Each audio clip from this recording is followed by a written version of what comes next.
ಸಚಿವ ನಾಗೇಂದ್ರ ರಾಜೀನಾಮೆಗೆ ವಿಪಕ್ಷಗಳು ಪಟ್ಟು ಹಿಡಿದಿದೆ. ವಿಧಾನಸೌಧದ ಮೆಟ್ಟಿಲುಗಳ ಮೇಲೆ ಕೆಂಗಲ್ ಗೇಟ್ ಬಳಿ ಬಿಜೆಪಿ ನಾಯಕರು ಪ್ರತಿಭಟನೆ ಮಾಡಿದ್ದಾರೆ. ಸಚಿವ ನಾಗೇಂದ್ರ ಅವರನ್ನ ವಜಾ ಮಾಡಿ ಒತ್ತಾಯಿಸಿ ಘೋಷಣೆ ಕೂಗಿದ್ರು. ಪ್ಲೆಕಾರ್ಡ್ ಹಿಡಿದು ಪ್ರತಿಭಟನೆ ಮಾಡಿದರು. ವಿಪಕ್ಷ ನಾಯಕ ಆರ್ ಅಶೋಕ್, ಬಿಜೆಪಿ ರಾಜ್ಯಾಧ್ಯಕ್ಷ ಬಿವೈ ವಿಜಯೇಂದ್ರ ನೇತೃತ್ವದಲ್ಲಿ ಪ್ರತಿಭಟನೆ ನಡೆಯಿತು.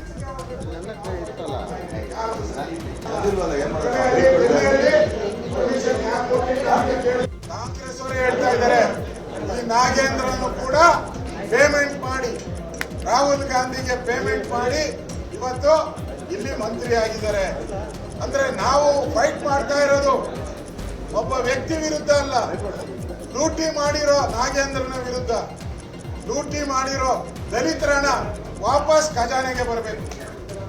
ಇವತ್ತು ನಾಗೇಂದ್ರ ಒಬ್ಬ ದಲಿತ ಅಂತೇಳಿ ಇವತ್ತು ಬಿಜೆಪಿ ಜೆಡಿಎಸ್ ಅವರು ಹೋರಾಟ ಮಾಡ್ತಾ ಇದ್ದಾರೆ ಅಂತ ನೀವು ಹೇಳ್ತಿರಲ್ಲ. ಇವತ್ತು ನಾಗೇಂದ್ರ ಅವರೇ, ನಿಮಗೆ ಹೇಳೋದಕ್ಕೆ ನಾಚಿಕೆ ಆಗ್ಬೇಕು. ಇವತ್ತು ಯಾವ ದಲಿತರ ಅಭಿವೃದ್ಧಿಗೆ ಮೀಸಲಿಟ್ಟಿರ್ತಕ್ಕಂಥ ಹಣವನ್ನ ಕೊಳ್ಳೆ ಹೊಡೆದಿರ್ತಕ್ಕಂಥ ನೀವು ಆ ಸಮುದಾಯದ ಹೆಸರು ಹೇಳ್ತಕ್ಕಂಥ ಯಾವುದೇ ಒಂದು ಯೋಗ್ಯತೆ ನಿಮಗಿಲ್ಲ.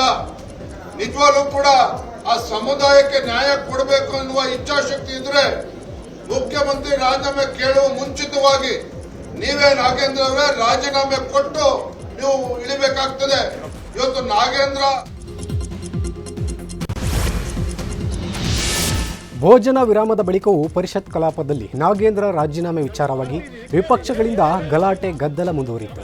ಸಚಿವ ನಾಗೇಂದ್ರ ರಾಜೀನಾಮೆ ನೀಡಲೇಬೇಕೆಂದು ಒತ್ತಾಯಿಸಿ ವಿಪಕ್ಷ ಸದಸ್ಯರು ಘೋಷಣೆಗಳನ್ನು ಕೂಗಿದ್ರು. ವಿಪಕ್ಷಗಳ ಗಲಾಟೆ ನಡುವೆ ಸದನಕ್ಕೆ ಪರಮೇಶ್ವರ್ ಉತ್ತರ ನೀಡಿದರು. ಈ ವೇಳೆ ನಮಗೂ ಘೋಷಣೆ ಕೂಗಲು ಬರುತ್ತೆ ಅಂತ ಕಾಂಗ್ರೆಸ್ ಸದಸ್ಯರು ಕೌಂಟರ್ ಕೊಟ್ಟರು. ನೀವು ಕೂಗಿ ನಾವು ಕೂಗುತ್ತೇವೆ ಅಂತ ಬಿಜೆಪಿ ಸದಸ್ಯರಿಂದ ಘೋಷಣೆ ಮುಂದುವರಿಯಿತು. ಸಾರಿಸೋ ಕೆಲಸ ನಾವು ಒಪ್ಪಲ್ಲ. ತಿಪ್ಪೇನು ಸಾರಿಸಲ್ಲ, ಏನು ತಿಪ್ಪೆ ಸಾರಿಸೋದು ಆಮೇಲೆ ನೀವೇನ್ ಅವ್ರಿಗೆ ರಾಜೀನಾಮೆ ಕೆಲಸ ಬೇಡ. ಫಸ್ಟ್ ಅವ್ರು ಕೇಳಿ, ಅವರು ದಯವಿಟ್ಟು ಹೇಳಿ. ಅಲ್ಲ ಅದಕ್ಕೆ ಅವ್ರು ಹೇಳಿಕೆ ಆದ್ಮೇಲೆ ಮತ್ತೆ ರಾಜೀನಾಮೆ ಅಲ್ಲದೆ ಈ ತಿಪ್ಪೆ ಸಾರಿಸೋ ಕೆಲಸ ಬೇಡ. ನಾವು ಸ್ಟೇಟ್ಮೆಂಟ್ ಮಾಡ್ತೀವಿ. ನಿಮ್ಗೆ ನಂತರ ಕಲಾಪ ಅನುಕೂಲ ಆದ್ರೆ ನಂತರ ಕಲಾಪ, ಇಲ್ಲ ಅಂದ್ರೆ ಕಂಟಿನ್ಯೂ ಮಾಡಿ ನಂತರ ಕಲಾಪ. ವಿಧಾನಸಭೆಯಲ್ಲಿ ಪ್ರಶ್ನೋತ್ತರ ಕಲಾಪದ ಮಧ್ಯೆ ವಾಲ್ಮೀಕಿ ಹಗರಣಕ್ಕೆ ಸಂಬಂಧಪಟ್ಟಂತೆ ವಿಪಕ್ಷಗಳಿಂದ ಧರಣಿ ನಡೆಯಿತು. ಮಾತಾಡಪ್ಪ ಮಾತಾಡು, ರಾಹುಲ್ ಗಾಂಧಿ ಮಾತನಾಡು, 420 ಕಾಂಗ್ರೆಸ್, 420 ಕಾಂಗ್ರೆಸ್, 420 ಕಾಂಗ್ರೆಸ್, ವಾಲ್ಮೀಕಿ ಹಣ ಎಲ್ಲಿ ಹೋಯ್ತು, ರಾಹುಲ್ ಗಾಂಧಿ ಮನೆಗೆ ಹೋಯ್ತು ಕೂಗಾಡುತ್ತಾ ಪ್ರಶ್ನೋತ್ತರ ಕಲಾಪಕ್ಕೆ ಬಿಜೆಪಿ ಜೆಡಿಎಸ್ ಶಾಸಕರು ಅಡ್ಡಿ ಮಾಡಿದ್ದಾರೆ. ಮಂಜು ಎಚ್ಟಿ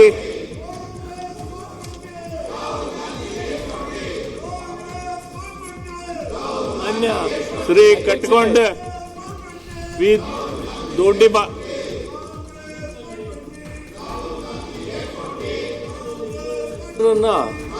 ತೆಗೆದುಕೊಳ್ಳಂಗಿಲ್ಲ. ಸಚಿವ ಬಿ ನಾಗೇಂದ್ರ ರಾಜೀನಾಮೆಗೆ ಆಗ್ರಹಿಸಿ ವಿಜಯಪುರದಲ್ಲಿ ಬಿಜೆಪಿ ಹೋರಾಟ ಮುಂದುವರೆದಿದೆ. 2 ದಿನಗಳಿಂದ ಬಿಜೆಪಿ ಜಿಲ್ಲಾ ಘಟಕದಿಂದ ಪ್ರತಿಭಟನೆ ನಡೆಯುತ್ತಿದೆ. ಸಚಿವ ನಾಗೇಂದ್ರ ರಾಜೀನಾಮೆಗೆ ಒತ್ತಾಯಿಸಿ ಡಾಕ್ಟರ್ ಬಿಆರ್ ಅಂಬೇಡ್ಕರ್ ವೃತ್ತದ ಬಳಿ ಪ್ರತಿಭಟನೆ ಮಾಡಲಾಗ್ತಾ ಇದೆ. ಸಂಪುಟದಿಂದ ಅವರನ್ನ ಕೈ ಬಿಡಲೇಬೇಕು. ಭ್ರಷ್ಟ ರಾಜ್ಯ ಕಾಂಗ್ರೆಸ್ ಸರ್ಕಾರಕ್ಕೆ ಬೋಲೋ ಭಾರತ್ ಮಾತಾ ಕಿ. ಇವತ್ತಿನ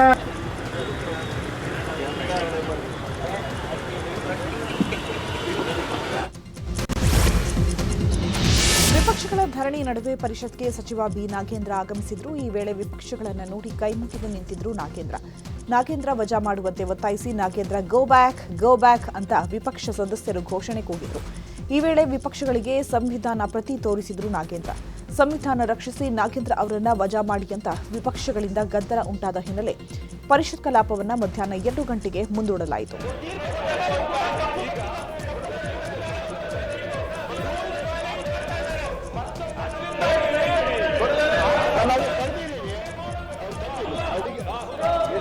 ಕಂದಾಯ ಇಲಾಖೆಗೆ ಎನ್ನುವ ಮಾಹಿತಿ ಇರುವುದಿಲ್ಲ. ಇದರಿಂದ ಸಾರ್ವಜನಿಕರಿಗೆ ಆದಷ್ಟು ಬೇಗ ಹಿರಿಯ ಅಧಿಕಾರಿಗಳ ತಾಂತ್ರಿಕ ತೊಂದರೆಗಳನ್ನು ಬಗೆಹರಿಸಿ ಜಂಟಿ ಸಮೀಕ್ಷೆ ಕಾರ್ಯ ಮುಕ್ತಾಯಗೊಳಿಸಬೇಕು. ಈ ಭಾಗದಲ್ಲಿ ಅಭಿವೃದ್ಧಿ ಕಾರ್ಯಗಳಿಗೆ ಅನುವು ಮಾಡಿಕೊಡಬೇಕೆಂದು ಮಾನ್ಯ ಅರಣ್ಯ ಜೀವ ಮತ್ತು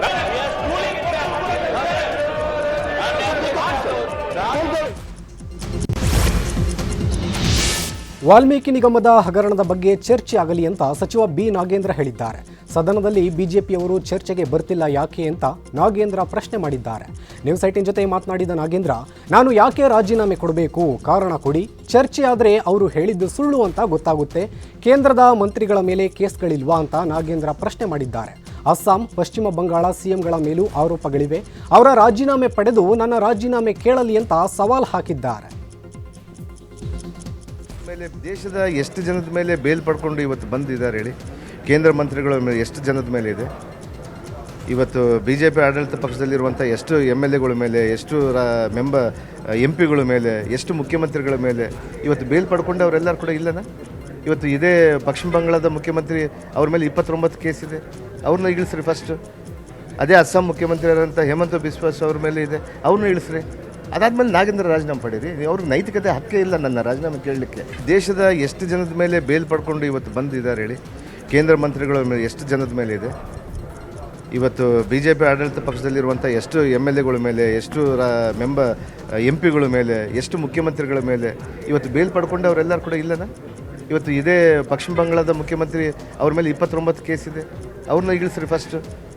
ಅದೇ ಅಸ್ಸಾಂ ಮುಖ್ಯಮಂತ್ರಿ ಆದಂಥ ಹೇಮಂತ ಬಿಸ್ವಾಸ್ ಅವ್ರ ಮೇಲೆ ಇದೆ, ಅವ್ರನ್ನ ಇಳಿಸ್ರಿ. ಅದಾದಮೇಲೆ ನಾಗೇಂದ್ರ ರಾಜೀನಾಮೆ ಪಡೀರಿ. ಅವ್ರು ಸಚಿವ ಬಿ ನಾಗೇಂದ್ರ ಪರ ಕಾಂಗ್ರೆಸ್ ನಾಯಕರು ನಿಂತಿದ್ದಾರೆ. ನಾಗೇಂದ್ರ ಅವರು ಏನೂ ತಪ್ಪು ಮಾಡಿಲ್ಲ. ಸಿಐಡಿ ಕ್ಲೀನ್ ಚಿಟ್ ಕೊಟ್ಟಿದೆ. ಬೇರೆ ಖಜಾನೆಗೆ ಹಣ ಕೊಟ್ಟಿರೋ ಅಧಿಕಾರಿಗಳ ವಿರುದ್ಧ ಕ್ರಮ ಆಗಿದೆ.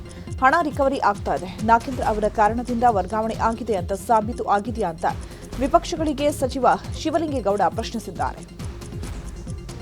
ಈ ಹಣ ನಿಜವಾಗ್ಲೂ ವರ್ಗಾವಣೆ ಆಗಿದೆ ಅಂತೇಳಿ ಎಲ್ಲಾದರೂ ಒಂದು ಮೂಲದಲ್ಲಿ ಗೊತ್ತಾದರೆ ಅದ್ಯಾವತ್ತೂ ವಿಚಾರನ ತಗೊಂಡು ಅವ್ರನ್ನ ಬಲಿ ಕೊಡ್ತಕ್ಕಂಥದ್ದು, ಆ ದುಡ್ಡು ಯಾರ ತಿಂದಿದ್ರು ರಿಕವರಿ ಆಗಿದೆ. ಯಾರ್ಯಾರು ತಿಂದಿದ್ರು ಅವರೆಲ್ಲ ರಿಕವರಿ ಮಾಡಿದಾರಲ್ಲ. ಇವೆಲ್ಲ ತಪ್ಪು ಮಾಡಿರೋ ತಪ್ಪೇ. ಅವ್ರಿಗೆ ಯಾವನ್ ಮಾಡಿದಾನ ಅವನಿಗೆ ಕೊಟ್ಟಿದ್ದ ಶಿಕ್ಷೆ ಯಾರು ಬೇಡ. ಯಾರೋ ಕೆಲವು ಅಧಿಕಾರಿಗಳು ಲೂಟಿ ಮಾಡಿದ್ರು, ಸ್ವಲ್ಪ ಇವರು ಜವಾಬ್ದಾರಿಯಾಗ ನೋಡ್ಬೇಕಾಯ್ತು, ಇಲ್ಲ ಅಂತ ಹೇಳೋದಿಲ್ಲ. ಆ ಜವಾಬ್ದಾರಿ ಮಾಡಿದ್ದಕ್ಕೆ ಈಗ 2 ವರ್ಷ ಮಂತ್ರಿ ಬಿಟ್ಟು ಪಾಪ ಪಶ್ಚಾತ್ತಾಪ ಪಟ್ಟಿದ್ದಾರೆ. ಇವ್ರದ್ದೇನು ತಪ್ಪಿಲ್ಲ ಅಂತಕ್ಕಂಥದ್ದನ್ನು ಕೊಟ್ಟಾಗ ಮತ್ತು ಅವರನ್ನು ಸದನನ ಹಾಳು ಮಾಡಿ ಈ ರಾಜ್ಯದ ಜನತೆಗೆ ಇದು ಮಾಡ್ತಕ್ಕಂಥದ್ದು ಸೂಕ್ತ ಅಲ್ಲ. ಇನ್ನು ಸಚಿವ ತಂಗಡಗಿ ಮಾತನಾಡಿ, ನಾಗೇಂದ್ರ ಅವರ ರಾಜೀನಾಮೆ ಪಡೆಯುವ ಮಾತಿಲ್ಲ. ಬಿಜೆಪಿಯವರು ಬೇಕಂತಲೇ ಟಾರ್ಗೆಟ್ ಮಾಡ್ತಿದ್ದಾರೆ. ಛಲವಾದಿ ನಾರಾಯಣಸ್ವಾಮಿ ಅವರ ಚೇರನ್ನು ಶುದ್ಧಿ ಮಾಡ್ತಾರೆ. ನಾಗೇಂದ್ರ ಪಾತ್ರದ ಬಗ್ಗೆ ದಾಖಲೆ ಇದ್ರೆ ಚರ್ಚೆ ಮಾಡೋಣ ಅಂತ ತಂಗಡಗಿ ಹೇಳಿದ್ದಾರೆ. ಏನನ್ಸುತ್ತಾ, ಇನ್ನೂ ತೂಸಿ ಹೋದ್ಮೇಲೆ ಹಿಂಗೆ ಹೋದ ಛಲವಾದಿ ನಾರಾಯಣಸ್ವಾಮಿ ಅವರು ಚೇರಿಗೂ ಹೋಮ ಹವನ ಮಾಡೋಂಥ ಪರಿಸ್ಥಿತಿ ಬಂದರೂ ಆಶ್ಚರ್ಯ ಪಡಬೇಡಿ. ಈಗೇನು ಅವ್ರು ವಿಧಾನ ಪರಿಷತ್ ನಾಯಕ, ವಿರೋಧ ಪಕ್ಷದ ನಾಯಕರು ಚೇರಿಗೆ ಕುಂತಾರಲ್ಲ, ಮತ್ತೆ ಮುಂದಿನ ಸತೆ ಯಾರಾದರೂ ಬೇರೆ ವಿರೋಧ ಪಕ್ಷದ ನಾಯಕರು ಬಂದ್ರೆ ಅದಕ್ಕೆ ಆ ಚೇರಿಗೆ ಹೋಮ ಹವನ ಮಾಡ್ತಾರೆ. ಯಾಕಂದ್ರೆ ದಲಿತರು ಕುಂತಾರಲ್ಲ, ಅಲ್ಲಿ ಚರ್ಚೆ ಮಾಡಲಿ, ಕೊಡಲಿ. ಆ 2 ಹೌಸ್ನೊಳಗೆ ನೀವು ಕೊಡಿ. ನಾವು ನಾಗೇಂದ್ರ ರಾಜೀನಾಮೆ ವಿಚಾರದಾಗ ಚರ್ಚೆ ಮಾಡಬೇಕಾಗಿದೆ, ವಾಲ್ಮೀಕಿ ಹಗರಣದ ಬಗ್ಗೆ ಚರ್ಚೆ ಮಾಡಬೇಕಾಗಿದೆ ಅಂತ ಕೊಡಿ. ನಿಮ್ಮ ಹತ್ರ ಏನು ದಾಖಲಾತಿಗಳದಾವು, ಅವ್ರು ಮಾಡಿದಂಥ ತಪ್ಪುಗಳಿಗೆ ಏನು ದಾಖಲಾತವು ಸದನಕ್ಕೆ ಒಪ್ಪಿಸಿ. ನಾಗೇಂದ್ರ ವಿಚಾರವಾಗಿ ಪ್ರತಿಭಟನೆ ಮಾಡುತ್ತಿರುವ ವಿಪಕ್ಷಗಳ ವಿರುದ್ಧ ಗೃಹ ಸಚಿವ ಪ್ರಿಯಾಂಕ್ ಖರ್ಗೆ ಕಿಡಿಕಾರಿದ್ದಾರೆ. ಸದನದಲ್ಲಿ ನೋಟಿಸ್ ಕೊಡಿ, ಚರ್ಚೆ ಮಾಡಿ, ಪ್ರಶ್ನೆ ಮಾಡಿ, ಎಲ್ಲದಕ್ಕೂ ನಾವು ಉತ್ತರ ಕೊಡ್ತೀವಿ ಅಂತ ಹೇಳಿದ್ವಿ. ಆದರೂ ಯಾವುದಕ್ಕೂ ವಿಪಕ್ಷ ರೆಡಿಯಾಗಿಲ್ಲ. ಸದನ ನಡೆಸಲು ವಿಪಕ್ಷಗಳಿಗೆ ಇಷ್ಟ ಇಲ್ಲ. ಕೆಪಿಎಸ್ಸಿ ಹಗರಣದಲ್ಲಿ ಬಿಜೆಪಿ ಪಾತ್ರವಿದೆ, ಅವರು ಅದರ ಬಗ್ಗೆ ಚರ್ಚೆ ಮಾಡ್ತಾ ಇಲ್ಲ. ನಮಗೇನು ನಾಗೇಂದ್ರ ರಾಜೀನಾಮೆ ಪ್ರತಿಷ್ಠೆ ಇಲ್ಲ ಅಂತ ಪ್ರಿಯಾಂಕ್ ಖರ್ಗೆ ಹೇಳಿದ್ದಾರೆ. ನೋಡಿ, ಪ್ರತಿಭಟನೆ ಯಾವಾಗ ಮಾಡಬೇಕು ಅಂದರೆ ಯಾವಾಗ ಸರ್ಕಾರ ನಿಮ್ಮ ಮಾತು ಕೇಳಲಿಕ್ಕೆ ರೆಡಿ ಇಲ್ಲ ಅಂತ. ಮೊದಲನೇ ದಿನದಿಂದನೂ ಕೂಡ ನಾವೇನು ಹೇಳ್ತಾ ಇದ್ದೀವಿ, ದಯವಿಟ್ಟು ಸದನಕ್ಕೆ ಬನ್ನಿ, ನೋಟಿಸ್ ಕೊಡಿ, ಪ್ರಶ್ನೆಗಳು ಕೇಳಿ. ಆ ಎಲ್ಲ ಪ್ರಶ್ನೆಗಳಿಗೂ ಕೂಡ ನಾವು ಉತ್ತರ ಕೊಡಲಿಕ್ಕೆ ತಯಾರಿದ್ದೇವೆ. BJPಯವರು ನೋಟಿಸ್ ಕೊಡೋಕ್ಕೂ ರೆಡಿ ಇಲ್ಲ, ಚರ್ಚೆ ಮಾಡಲಿಕ್ಕೂ ರೆಡಿ ಇಲ್ಲ. ಕಳೆದ 3-4 ದಿನದಿಂದ ಬರೀ ಕಾಲಹರಣ ಮಾಡೋದು ಬಿಟ್ಟು ನಮ್ಮ ಉತ್ತರ ಕೇಳಕ್ಕೆ ರೆಡಿ ಇಲ್ಲ. ಮಾಜಿ ಸಚಿವ ಶ್ರೀರಾಮುಲು ಮೇಲೆ ಸಚಿವ ನಾಗೇಂದ್ರ ಗಂಭೀರ ಆರೋಪ ಮಾಡಿದ್ದಾರೆ. ರಾಮುಲು 26 ಎಕರೆ ಜಮೀನು ಗುಳು ಮಾಡಿದ್ದಾರೆ. ರಾಮುಲು ಮೇಲೆ ಲೋಕಾಯುಕ್ತದಲ್ಲಿ ಸುಮೋಟೋ ಕೇಸ್ ಇದೆ. ನಮ್ಮ ಸರ್ಕಾರ ಅದೆಲ್ಲವನ್ನ ತನಿಖೆ ಮಾಡಿಸುತ್ತೆ ಅಂತ ವಿಧಾನಸೌಧದಲ್ಲಿ ನಾಗೇಂದ್ರ ಹೇಳಿದ್ದಾರೆ. ನಮ್ಮ ಮೇಲೆ ಇರುವಂತವರು ವೈಯಕ್ತಿಕ ಕೇಸ್ ಅಂತ ಹೇಳ್ತಾರೆ. ನಮ್ಮ ಮೇಲೂ ಕೂಡ ಇದೆ ಸ್ವಾಮಿ. 26 ಎಕರೆಯನ್ನ ತಾವು ನಮ್ಮ ಸರ್ಕಾರಿ ಜಾಗನ ಗುಳು ಮಾಡಿರೋದು ಕೂಡ ಗೊತ್ತಿದೆ. ಅದನ್ನ ಯಾವ ರೀತಿ ಮಾಡಿಸಿದೆ ಅಂತ ಹೇಳಿ ಅದನ್ನ ತನಿಖೆ ಮಾಡಿಸ್ತೀವಿ. ಲೋಕಾಯುಕ್ತದವರೇ ಸುಮೋಟು ಕೇಸ್ ಹಾಕಿ ಮಾಡಿದ್ದಾರೆ ತಮ್ಮ ಮೇಲೆ. ಅದನ್ನೆಲ್ಲ ಮತ್ತೊಂದು ದಿನ ಬೆಳಕು ಚೆಲ್ತೀವಿ ನಾವು. ಒಬ್ಬ ದಲಿತ, ನೀನು ಒಬ್ಬ ದಲಿತ ಇದೆ, ಇನ್ನೊಬ್ಬ ದಲಿತ ಬೆಳಿಬೇಕಾದ್ರೆ ತಾವು ಖುಷಿ ಪಡಬೇಕು. ಅದನ್ನು ಬಿಟ್ಟು ಹೊಟ್ಟೆ ಕಿಚ್ಚು ಹಾಕಿ ರಾಜಕೀಯ ಹಾಕಿ ನಿಮ್ಮ ಪಕ್ಷ ಬಂದಾಗ ನೀವು ಮಾಡಿಕೊಳ್ಳಿ ಸ್ವಾಮಿ, ನಾವು ಬೇಡ ಅಂತೀವಿ. ಒಳ್ಳೆ ಕೆಲಸ ಮಾಡಿ. ತಮ್ಮ ತಟ್ಟೆಯಲ್ಲಿನೇ ಹೆಗ್ಗಣ ಇಟ್ಕೊಂಡು ನೊಣನ ಹುಡುಕಕ್ಕೆ ಹೊಂಟಿರಲ್ಲ ಸ್ವಾಮಿ, ನಮ್ಮ ತಟ್ಟೆಯಲ್ಲಿರುವಂಥ ನೊಣನ. ದಯಮಾಡಿ ತಾವು ಹೇಳ್ತೀನಿ, ಇವತ್ತು ಸದನ ನಡಿಬೇಕು, ಚರ್ಚೆಗೆ ಬನ್ನಿ, ಇವತ್ತೂ ಅವಕಾಶ ಇದೆ.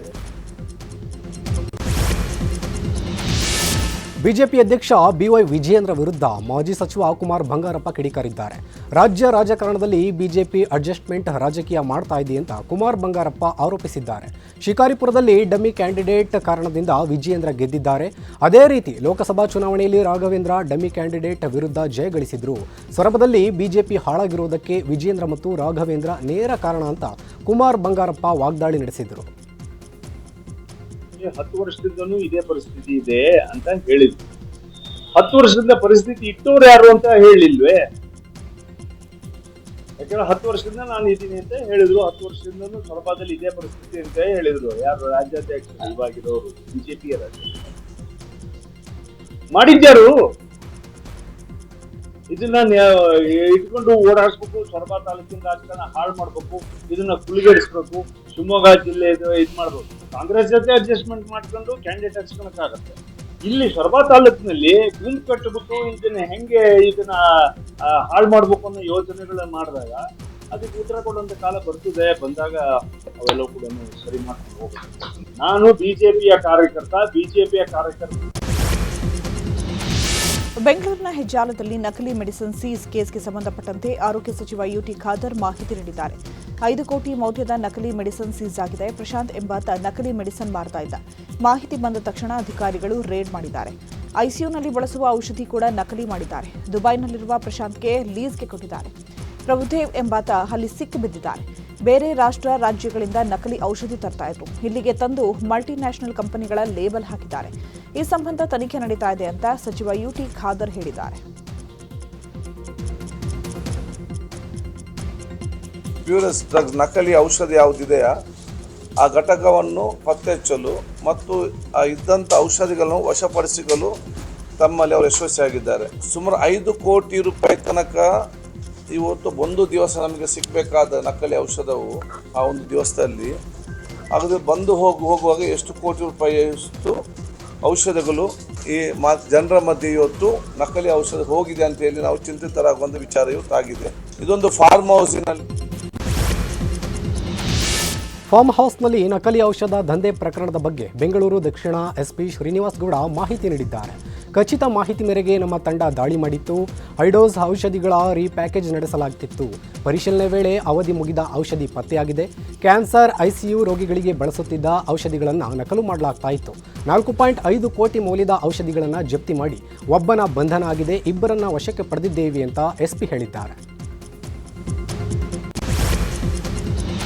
ಬೆಂಗಳೂರಲ್ಲಿ ನಕಲಿ ಮೆಡಿಸಿನ್ ದಂಧೆಯಲ್ಲಿ ಇನ್ನಷ್ಟು ವ್ಯಕ್ತಿಗಳು, ಸಂಸ್ಥೆಗಳು ಭಾಗಿಯಾಗಿರುವ ಸಾಧ್ಯತೆ ಇದೆ. ಸಂಬಂಧಪಟ್ಟವರ ವಿರುದ್ಧ ಶಿಸ್ತು ಕ್ರಮಕ್ಕೆ ಆರೋಗ್ಯ ಇಲಾಖೆ ಸಿದ್ಧತೆ ಮಾಡಿಕೊಂಡಿದೆ. ಸೀಸ್ ಆದ ಔಷಧಿಗಳನ್ನು ಪರೀಕ್ಷೆಗಾಗಿ ಲ್ಯಾಬ್ಗೆ ರವಾನಿಸಲಾಗಿದೆ. ವರದಿ ಬಂದಾಕ್ಷಣ ಔಷಧಿ ಮತ್ತು ಆರೋಗ್ಯ ಸುರಕ್ಷತಾ ಕಾನೂನುಗಳ ಅಡಿ ಕ್ರಮಕ್ಕೆ ಸರ್ಕಾರಕ್ಕೆ ಶಿಫಾರಸು ಮಾಡಲು ಅಧಿಕಾರಿಗಳು ನಿರ್ಧರಿಸಿದ್ದಾರೆ. ನಕಲಿ ಔಷಧ ಜಾಲಕ್ಕೆ ಕ್ಯಾನ್ಸರ್ ರೋಗಿಗಳೇ ಟಾರ್ಗೆಟ್ ಆಗಿದ್ರು ಅನ್ನೋ ಆತಂಕಕಾರಿ ಮಾಹಿತಿ ಹೊರಬಿದ್ದಿದೆ. ಕ್ಯಾನ್ಸರ್ ಔಷಧದ ಹೆಸರಿನಲ್ಲಿ ಭಾರೀ ವಂಚನೆ ಶಂಕೆ ವ್ಯಕ್ತವಾಗಿದೆ. ನಕಲಿ ಕ್ಯಾನ್ಸರ್ ಔಷಧದಿಂದ ಸಾವಿನ ಸರಣಿ ಆಗಿದೆಯಾ ಎಂಬ ಬಗ್ಗೆ ಸಮಗ್ರ ತನಿಖೆಗೆ ಆರೋಗ್ಯ ಸಚಿವ ಯುಟಿ ಖಾದರ್ ಸೂಚನೆ ಕೊಟ್ಟಿದ್ದಾರೆ. ಹೊರ ರಾಜ್ಯದಲ್ಲಿ ಕಡಿಮೆ ಬೆಲೆಗೆ ಔಷಧಿಗಳನ್ನು ತಂದು ರಾಜ್ಯದಲ್ಲಿ ಹೆಚ್ಚಿನ ಬೆಲೆಗೆ ದಂಧೆಕೋರರು ಮಾರಾಟ ಮಾಡ್ತಾ ಇದ್ರು.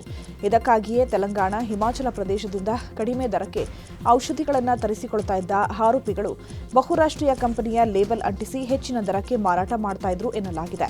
ಬೆಂಗಳೂರಿನ ಚಿಕ್ಕಪೇಟೆ ಸೇರಿದಂತೆ ಹಲವೆಡೆ ಈ ನಕಲಿ ಔಷಧಿ ಮಾರಾಟ ಮಾಡಿರುವ ಬಗ್ಗೆ ಮಾಹಿತಿ ಇದೆ.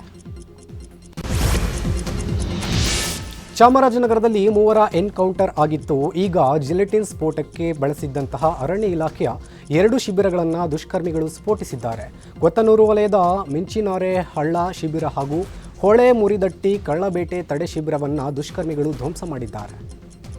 ಈ ಸಂಬಂಧ ಎಸಿಎಫ್ ಮರಿಸ್ವಾಮಿ ಪ್ರತಿಕ್ರಿಯೆ ನೀಡಿದ್ದು 3 ವಸತಿ ಗೃಹ 1 ಜೀಪ್ಗೆ ಹಾನಿಯಾಗಿದೆ. ಕಳ್ಳಬೇಟೆಯಲ್ಲಿ ತೊಡಗಿರುವ ದುಷ್ಕರ್ಮಿಗಳಿಂದಲೇ ಇಂತಹ ಕೃತ್ಯ ನಡೆದಿರುವ ಸಾಧ್ಯತೆ ಇದೆ ಅಂತ ಹೇಳಿದ್ದಾರೆ. ಕಾವೇರಿ ವನ್ಯಧಾಮದಲ್ಲಿ ಕಳ್ಳಬೇಟೆ ಕ್ಯಾಂಪ್ಗಳನ್ನು ಸ್ಫೋಟಿಸಿರುವ ಘಟನೆ ಕುರಿತು ಅರಣ್ಯ ಸಚಿವ ರಾಮಲಿಂಗಾರೆಡ್ಡಿ ಮಾಹಿತಿ ನೀಡಿದ್ದಾರೆ. ರಾಜ್ಯದ ಎಲ್ಲಾ ಕಡೆ ಕ್ಯಾಂಪ್ಗಳಿರುತ್ತೆ. ಆ ದಿನ ರಾತ್ರಿ ಕ್ಯಾಂಪ್ಗಳ ಮೇಲೆ ದಾಳಿ ಮಾಡಿದ್ದಾರೆ. ಅದಕ್ಕಾಗಿ ಜಿಲೆಟಿನ್ ಉಪಯೋಗಿಸಿದ್ದಾರೆ ಅಂತ ನಮ್ಮ ಅಧಿಕಾರಿಗಳು ಹೇಳಿದರು. ಸಾಕಷ್ಟು ಹಾನಿಯಾಗಿದೆ. ಬಿಲ್ಡಿಂಗ್ ಹಾಗೂ ಜೀಪ್ 4 ದ್ವಿಚಕ್ರ ವಾಹನಗಳನ್ನು ಹಾನಿ ಮಾಡಿದ್ದಾರೆ. ಈ ಬಗ್ಗೆ ಸೂಕ್ತ ತನಿಖೆ ಬಳಿಕ ಸತ್ಯ ಹೊರಬರಲಿದೆ ಅಂತ ರಾಮಲಿಂಗಾರೆಡ್ಡಿ ಹೇಳಿದ್ದಾರೆ. ಕಳ್ಳಬೇಟೆ ಶಿಬಿರಗಳನ್ನು ಜಿಲೆಟಿನ್ ಇಟ್ಟು ಸ್ಫೋಟಿಸಿರುವ ವಿಚಾರವಾಗಿ ಸಿಎಂ ಡಿಕೆ ಶಿವಕುಮಾರ್ ರಿಯಾಕ್ಟ್ ಮಾಡಿದ್ದಾರೆ. ನನಗೂ ಕೆಲವು ವಿಚಾರ ಗೊತ್ತಿದೆ, ಬಹಳ ಡೀಪ್ ಆಗಿ ಹೋಗ್ತಾ ಇದ್ದೇವೆ. ತನಿಖೆ ಬಳಿಕ ವರದಿ ಬರಲಿ, ಆಮೇಲೆ ಆ ವಿಚಾರ ಮಾತನಾಡ್ತೀನಿ. ಅರಣ್ಯ ಸಚಿವರು ಇದರ ಬಗ್ಗೆ ಡೀಪ್ ಆಗಿ ತನಿಖೆ ಮಾಡ್ತಿದ್ದಾರೆ ಅಂತ ಹೇಳಿದರು. ನಾನೀಗೇನು ಮಾತಾಡೋಕೆ ಹೋಗಲ್ಲ. ನನಗೂ ಕೆಲವು ವಿಚಾರಗಳೆಲ್ಲ ಅವರು ಇವರು ಮಾಹಿತಿ ಏನೋ ಕೊಡ್ತಾ ಇದ್ದಾರೆ. ಬಟ್ ತನಿಖೆ ಮಾಡ್ತಾ ಇದ್ದಾರೆ. ಭಾಳ ಡೀಪಾಗಿ ಹೋಗ್ತಾ ಇದ್ದೀವಿ. ತನಿಖೆ ಮಾಡಾದ್ಮೇಲೆ ಅದ್ರ ಬಗ್ಗೆ ವರದಿ ಬರಲಿ, ಆಮೇಲೆ ಆ ವಿಚಾರ ಮಾತಾಡ್ತೀನಿ. ಮತ್ತು ನಮ್ಮ ಫಾರೆಸ್ಟ್ ಮಿನಿಸ್ಟ್ರು ಕೂಡ ಭಾಳ ಡೀಪಾಗಿ ಈಗಾಗಲೇ ಅದ್ರ ಬಗ್ಗೆ ಎಲ್ಲ ಬೇಟೆಗಾರರ ಎನ್ಕೌಂಟರ್ ವಿಚಾರದಲ್ಲಿ ರಾಜಕೀಯ ಮಾಡ್ತಾ ಇರುವ ತಮಿಳುನಾಡು ಸರ್ಕಾರದ ವಿರುದ್ಧ ಅರಣ್ಯ ಸಚಿವ ರಾಮಲಿಂಗಾರೆಡ್ಡಿ ಅಸಮಾಧಾನ ವ್ಯಕ್ತಪಡಿಸಿದ್ದಾರೆ. ಸತ್ತವರು ತಮಿಳುನಾಡಿನವರು ಅಂತ ಅಲ್ಲಿನ ಸಿಎಂ ಟ್ವೀಟ್ ಮಾಡಿದ್ದಾರೆ. ತನಿಖೆ ಆದ ಮೇಲೆ ಕಳ್ಳರು ಅಥವಾ ಅಮಾಯಕ ರೈತರು ಅಂತ ತಿಳಿಯಬೇಕು. ತನಿಖೆ ಬಳಿಕ ಅಮಾಯಕ ರೈತರು ಅಂತ ಗೊತ್ತಾದರೆ ಅಧಿಕಾರಿಗಳ ವಿರುದ್ಧ ಕ್ರಮ ಕೈಗೊಳ್ಳುತ್ತೇವೆ. ಮೊದಲು ತಮಿಳುನಾಡಿನ ಅವರು ಅಮಾಯಕರು ಅಥವಾ ಬೇಟೆಗಾರರು ಅಂತ ತಿಳಿದುಕೊಳ್ಳಿ, ಆಮೇಲೆ ಏನ್ ಬೇಕೋ ಮಾಡಿಕೊಳ್ಳಿ ಅಂತ ರಾಮಲಿಂಗಾರೆಡ್ಡಿ ಹೇಳಿದ್ದಾರೆ. ಬಾವಿಗೆ ಜಿಗಿದು ವ್ಯಕ್ತಿ ಆತ್ಮಹತ್ಯೆ ಮಾಡಿಕೊಂಡಿರೋ ಘಟನೆ ಧಾರವಾಡ ಜಿಲ್ಲೆ ಮಾರಡಗಿ ಗ್ರಾಮದಲ್ಲಿ ನಡೆದಿದೆ. 35 ವರ್ಷದ ದ್ಯಾಮಣ್ಣ ಹಂಪಣ್ಣನವರ್ ಎಂಬುವರಿಗೆ ಬಾವಿಗೆ ಹಾರಿ ಪ್ರಾಣ ಬಿಟ್ಟಿದ್ದಾರೆ. ಆತ್ಮಹತ್ಯೆಗೆ ನಿಖರ ಮಾಹಿತಿ ತಿಳಿದು ಬಂದಿಲ್ಲ. ಗ್ರಾಮೀಣ ಠಾಣೆ ಪೊಲೀಸರು ಪರಿಶೀಲನೆ ನಡೆಸಿದ್ದಾರೆ. ಸಮಾಜ ಕಲ್ಯಾಣ ಇಲಾಖೆಯಲ್ಲಿ ಅಕ್ರಮ ಆರೋಪ ಕೇಳಿಬಂದಿದೆ. ವಸತಿ ಶಾಲೆಗಳ ಪೀಠೋಪಕರಣಗಳ ವಿಚಾರವಾಗಿ ಅಧಿಕಾರಿಗಳು ಅಕ್ರಮವಾಗಿ ಟೆಂಡರ್ ನೀಡಿದ ಆರೋಪ ಕೇಳಿಬಂದಿದೆ. ಕೆಆರ್ಇಐಎಸ್ ನಡಿ ಕರೆದ ಟೆಂಡರ್ನಲ್ಲಿ ಅರ್ಹತೆ ಇಲ್ಲದ ಬಿಡ್ದಾರರಿಗೆ ಟೆಂಡರ್ ನೀಡಿದ ಆರೋಪ ಇದೆ. ಈ ಸಂಬಂಧ ಈ ಹಿಂದೆ ಸಿಎಂ ಸೇರಿದಂತೆ ಇಲಾಖೆ ಅಧಿಕಾರಿಗಳಿಗೆ ದೂರು ನೀಡಲಾಗಿತ್ತು. ದೂರು ನೀಡಿದ್ರೂ ಕ್ರಮ ಕೈಗೊಳ್ಳದ ಹಿನ್ನೆಲೆ ಕೆಆರ್ಇಎಸ್ಐಎಸ್ ಅಂಬೇಡ್ಕರ್ ಅಭಿವೃದ್ಧಿ ನಿಗಮದ ವಿರುದ್ಧ ದೂರು ಕೇಳಿಬಂದಿದೆ. ಕೊಪ್ಪಳ ನಗರಾಭಿವೃದ್ಧಿ ಪ್ರಾಧಿಕಾರದಲ್ಲಿ ಅಕ್ರಮದ ಆರೋಪ ಕೇಳಿಬಂದಿದೆ. ಹಿಂದಿನ ಆಯುಕ್ತ ರವೀಂದ್ರ ಮೇಲೆ ಹಣದ ದುರುಪಯೋಗ ಆರೋಪ ಕೇಳಿಬಂದಿದೆ. 2023-24ನೇ ಸಾಲಿನಲ್ಲಿ 8.43 ಕೋಟಿ ಹಣ ದುರುಪಯೋಗ ಆಗಿದೆ ಅಂತ ನಗರಾಭಿವೃದ್ಧಿ ಪ್ರಾಧಿಕಾರದ ಆಯುಕ್ತ ಶರಣಪ್ಪ ಹೇಳಿದ್ದಾರೆ.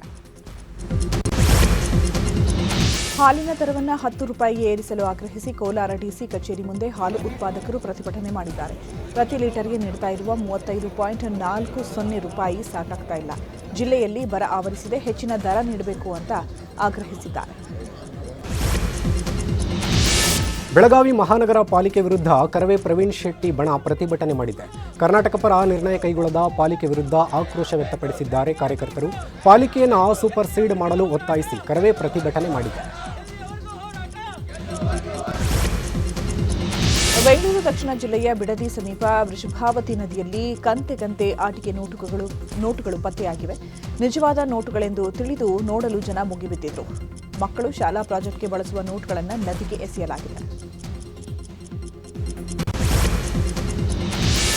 ಪಾದಾಚಾರಿ ಮಾರ್ಗ ಒತ್ತುವರಿ ತೆರವು, ಅನಾಥ ವಾಹನಗಳ ತೆರವು ಹಾಗೂ ತ್ಯಾಜ್ಯ ವಿಲೇವಾರಿಗೆ ಬೆಂಗಳೂರು ನಗರಾಭಿವೃದ್ಧಿ ಸಚಿವ ಕೃಷ್ಣ ಬೈರೇಗೌಡ ಡೆಡ್ಲೈನ್ ನೀಡಿದ್ದಾರೆ.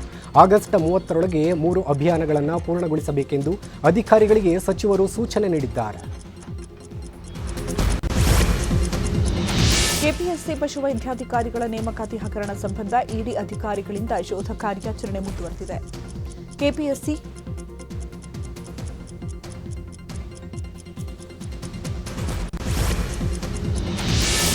ಅನಾರೋಗ್ಯದಿಂದ ಬಿಜೆಪಿ ನಾಯಕ ಮಾಜಿ ಸಚಿವ ಬಿಸಿ ನಾಗೇಶ್ ಮೃತಪಟ್ಟಿದ್ದಾರೆ. ಬಿಸಿ ನಾಗೇಶ್ ಅವರ ಮೃತದೇಹವನ್ನು ಸ್ವಕ್ಷೇತ್ರ ತಿಪಟೂರಿಗೆ ತೆಗೆದುಕೊಂಡು ಹೋಗಲಾಗಿದೆ. ಬಿಸಿ ನಾಗೇಶ್ ಅವರ ನಿವಾಸದಲ್ಲಿ ಸಾರ್ವಜನಿಕರ ಅಂತಿಮ ದರ್ಶನಕ್ಕೆ ವ್ಯವಸ್ಥೆ ಮಾಡಲಾಗಿದೆ.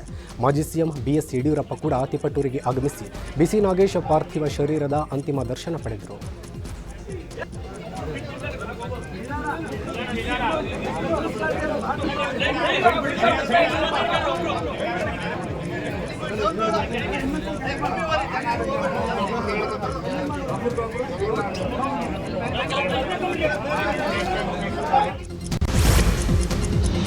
ದಾವಣಗೆರೆ ಜಿಲ್ಲೆಯ ಹೊನ್ನಾಳಿ ಪಟ್ಟಣದಲ್ಲಿ ಫುಟ್ಪಾತ್ ಒತ್ತುವರಿ ವಿರುದ್ಧ ಅಧಿಕಾರಿಗಳು ಕಾರ್ಯಾಚರಣೆ ನಡೆಸಿದ್ದಾರೆ. ಫುಟ್ಪಾತ್ ಮೇಲಿದ್ದ ಅಕ್ರಮ ಗೂಡಂಗಡಿಗಳನ್ನು ಪುರಸಭೆ ವತಿಯಿಂದ ತೆರವು ಮಾಡಲಾಗಿದೆ. ಪುರಸಭೆ ಮುಖ್ಯಾಧಿಕಾರಿ ಲೀಲಾವತಿ ನೇತೃತ್ವದಲ್ಲಿ ಪಟ್ಟಣದ ಟಿಬಿ ಸರ್ಕಲ್ ಸೇರಿದಂತೆ ಇತರೆಡೆ ಕಾರ್ಯಾಚರಣೆ ನಡೆಸಲಾಯಿತು.